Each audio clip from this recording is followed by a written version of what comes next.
আসসালামু আলাইকুম। ICT with Sonia পেজে সবাইকে স্বাগত জানাচ্ছি। উচ্চ মাধ্যমিক পর্যায়ের আইসিটি বিষয়ের পঞ্চম অধ্যায়ের সি প্রোগ্রাম করেছিলাম আমরা বেশ কয়েকটা। তার মধ্যে একটা প্রোগ্রাম ছিল কোনো একটি সংখ্যা মৌলিক কিনা তা নির্ণয়ের জন্য সি প্রোগ্রাম। এই প্রোগ্রামটি রাজ ফ্লোচার্ট এবং অ্যালগোরিদমটা আমরা শিখব। বোর্ডে অলরেডি আমি ফ্লোচার্ট এঁকেছি। আমরা সরাসরি ফ্লোচার্টে চলে যাই।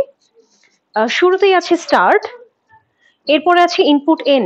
এটা হচ্ছে কোনো একটি সংখ্যা মৌলিক কিনা তা নির্ণয়ের জন্য সি প্রোগ্রাম। তাহলে আমরা সংখ্যাটা ইনপুট নিব এন দিয়ে। এন ইকুয়াল টু একটা র্যান্ডম সংখ্যা আমরা ইনপুট নিব, লেটস সে এন আমরা নিলাম 3। এখন আমরা ফিক্সড নাম্বার ধরে নিয়েছি, আমার কাউন্টার চলক আই ইকুয়াল টু 2, এটা 2 দিয়ে শুরু হবে। এবার আমরা একটা শর্তে চলে যাচ্ছি, I less than equal to N minus 1।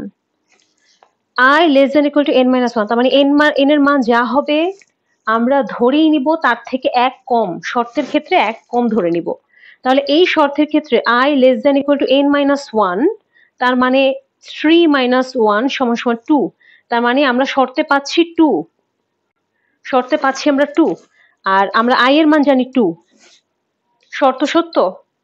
Less than যদিও সত্য না, কিন্তু ইকুয়াল এর জন্য শর্ত সত্য। 2 ইকুয়াল টু শর্তটা সত্য। সত্য হলে আমরা দেখতে পাচ্ছি ইয়েস এর ভেতরে যাবে এবং ইয়েস এর ভেতরে প্রবেশ করলে একটা, দুইটা, তিনটা, অলমোস্ট 3টা স্টেপ কমপ্লিট করতে হবে এটার। এখানে আমরা যদি একটু ফ্লোচার্টটা এক্সপ্লেইন করি, শর্তটা সত্য হলে এই 3টা স্টেপ করবে, আর শর্তটা মিথ্যা হলে সরাসরি এখানে চলে যাবে। ঠিক আছে? তো সত্য যেহেতু হয়েছে আমরা ভেতরে প্রবেশ করলাম। S equal to N percentage I. S এর মান এন পার্সেন্টেজ আই। এন এর মান কত? 3, পার্সেন্টেজ আই এর মান 2। তাহলে 3%2 মানে হচ্ছে আমরা অলরেডি এটা সম্বন্ধে জানি, এটা হচ্ছে মডিউলো অপারেটর। মডিউলো অপারেটরের ক্ষেত্রে কি হয়, 3কে আমরা 2 দিয়ে ভাগ দিব, তাহলে ভাগশেষ আসে 1, তাহলে এখানে অ্যান্সার হবে 1, এস ইকুয়াল টু 1। আচ্ছা, এটা আমরা পেয়ে গেছি, তার মানে এস এর মান। এই কাজটা শেষ করে আমরা পরের আরেকটি শর্তে যাচ্ছি। শর্তটা হচ্ছে এস ইকুয়াল 0 কিনা সেটা চেক করতে বলেছে আমাকে। এস এর মান শূন্যের সমান কিনা। এস এর মান আমার কাছে আছে 1, এটা শূন্যের সমান নয়, তার মানে এই শর্তটা সত্য নয়। যেহেতু এই শর্ত সত্য নয়, মিথ্যা, তাহলে এটা এই পাশে চলে যাবে, নোতে চলে যাবে, ইয়াসে যাবে না। ঠিক আছে? নোতে চলে যাবে এবং বলেছে I equal to I plus 1 করতে। আই এর মান 1 বাড়াতে বলেছে। আই এর মান 1 বাড়াবো, তার মানে হচ্ছে আই এর মান ছিল 2, এখন হয়ে যাবে 3। ওকে? আই এর মান 3 এর জন্য আবার আমরা শর্তটা চেক দেব। শর্ত কি সত্য? 3 লেস দেন ইকুয়াল টু 2? না, শর্ত সত্য না, কারণ 2 এর থেকে 3 বড়, ছোট না। যেহেতু শর্তটা নতুন যে আই এর মান পেয়েছি সেটার জন্য আমরা দেখতে পাচ্ছি আমাদের শর্তটা মিথ্যা, এবং শর্ত মিথ্যা হলে আমরা জানি নোতে চলে যাবে। নোতে গেলে আমরা কি পাচ্ছি? S not equal 0। এইখানেও আরো একটা শর্ত পাচ্ছি, যে শর্তে বলেছে এস এর মান শূন্যের সমান হবে না। এস এর মান শূন্যের সমান হবে না। এস এর মান কত ছিল? 1। তাহলে তো এটা অলরেডি আমার শর্ত মিলে গেল, এস এর মান তো শূন্যের সমান নয়, এস এর মান অলরেডি আছে 1। তার মানে আমার শর্তটা সত্য। এই শর্তটা সত্য হলো। শর্ত সত্য হলে হিসাব মতে প্রিন্ট হবে প্রাইম নাম্বার।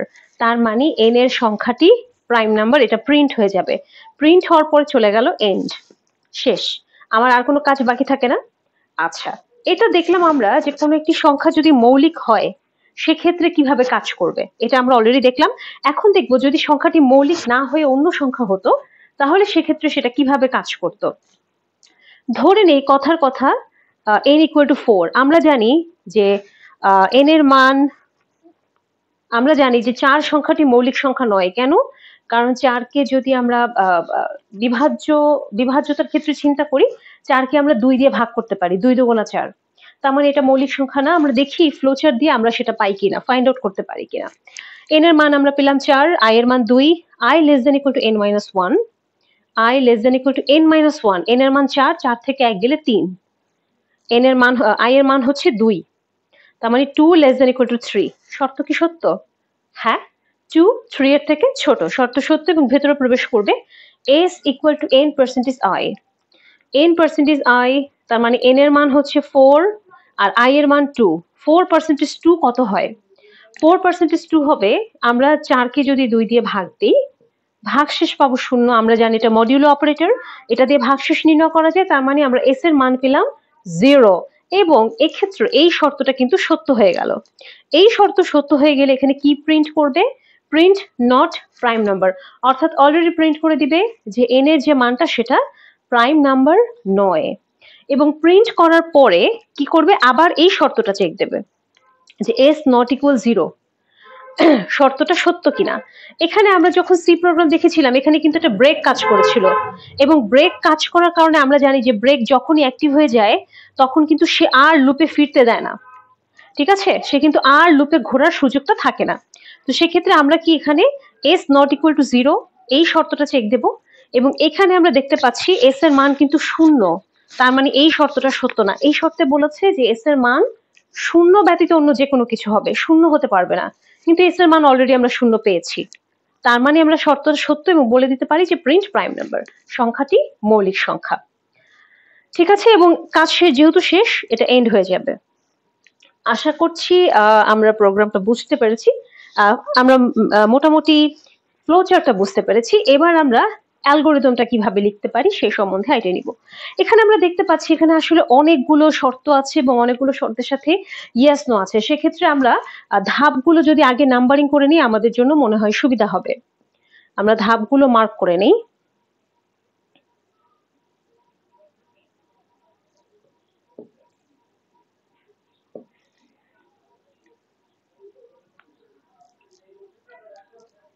আমরা যেহেতু এই পাশে আছি এই পাশ থেকেও নিয়ে যাই, 7, এটা 8, 9, 10, 11। একটা কথা মাথায় রাখতে হবে, অ্যালগোরিদম লেখার কোনো নিজস্ব নিয়ম নেই যে এটা ব্যতীত অন্যভাবে লেখা যাবে না। আমরা বিভিন্নভাবেই লিখতে পারি, ধাপগুলোকে আমাদের ইচ্ছা মতো সাজাতে পারি। কথা হচ্ছে ধাপ একই হতে হবে, লেখার ধরন যেমনই হোক না কেন। ওকে, আমরা শুরু করি। 1 শুরু করি। 2 ইনপুট হিসেবে n এর মান গ্রহণ করি। 3 i ইকুয়াল টু 2 হিসেবে সেট করি।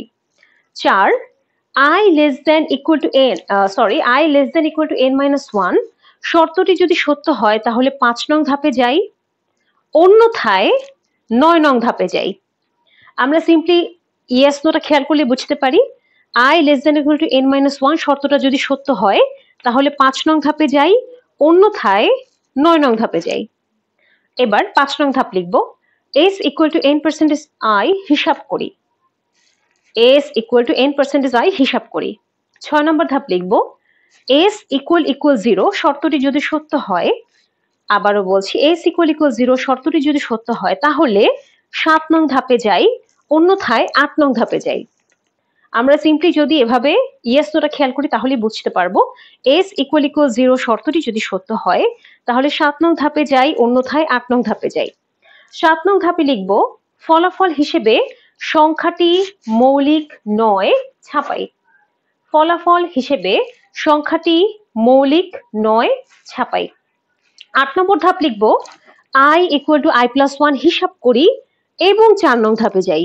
এখানে কিন্তু লুপটা ঘুরবে, আমার যদি লুপটা এখানে না ঘোরে তাহলে কিন্তু আমার জন্য এই পুরো লুপটাই মানে আসলে আর কি বলবো, আসলে ঘুরে ঘুরে যে বারবার চেক করা এই শর্তের বিষয়টাই আমরা দেখাতে পারবো না।